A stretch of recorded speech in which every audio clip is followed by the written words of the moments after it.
আজ একটা ছোট্ট রচনা তোমাদের পাঠ করে শোনাব।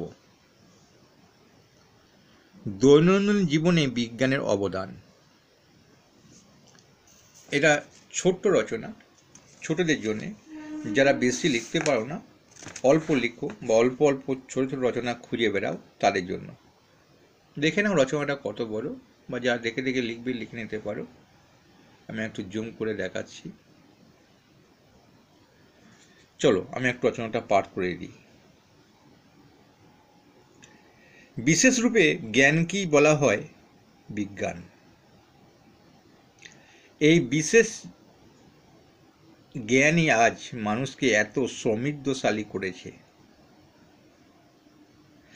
আজ সমাজে এত অগ্রগতি, এর সম্পূর্ণ কৃতিত্ব বিজ্ঞানের। বিজ্ঞান মানুষকে ও সমাজকে দান করেছে সম্মান, প্রতিপত্তি, সুখ। সকালের ব্যবহৃত টুথব্রাশ থেকে শুরু করে রাতে শুতে যাওয়ার সরঞ্জাম পর্যন্ত সমস্ত বিজ্ঞানের দান। মানুষের সুখ সামগ্রী উপাদানগুলি সবই বিজ্ঞানের কল্যাণে তৈরি। Cinema, TV, radio, tape recorder, video ইত্যাদি সবই বিজ্ঞানের অবদান। বিজ্ঞানের যুগে মানুষের দৈনন্দিন জীবনের সুবিধার জন্য ব্যবহৃত ট্রাম, ট্যাক্সি, বাস, লরি, মোটর, ট্রেন, উড়োজাহাজ সবই রয়েছে।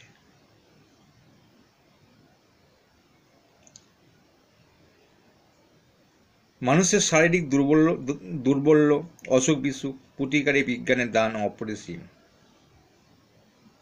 এক কথায় বিজ্ঞান আমাদের তার বহু বন্ধনে আবদ্ধ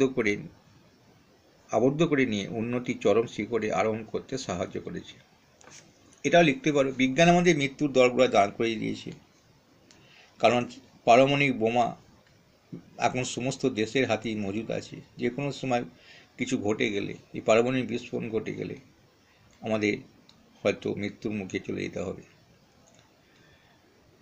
একদিকে বিজ্ঞানে অবদানও আছে, আবার অভিশাপও আছে। এটা লিখতে পারো। ছোট্ট রচনা তোমাদের ছোট্টভাবে পাঠ করে দিলাম। বই মেলা রচনাটাও দেখে নাও, যারা লিখবে তাদের পক্ষে এটা খুব সহজ হবে। ছোট ছোট রচনা আছে। তারপর দেখো প্লাস্টিক দূষণটাও দেখে নাও, এটাও ছোট রচনা। মোবাইলে বিপদ, এটাও দেখো ছোট রচনা। দেখে একটু জুম করে স্টপ করে লিখে নিতে পারবে। বিদায় নিচ্ছি। ভালো লাগলে অবশ্যই একটা লাইক করবে।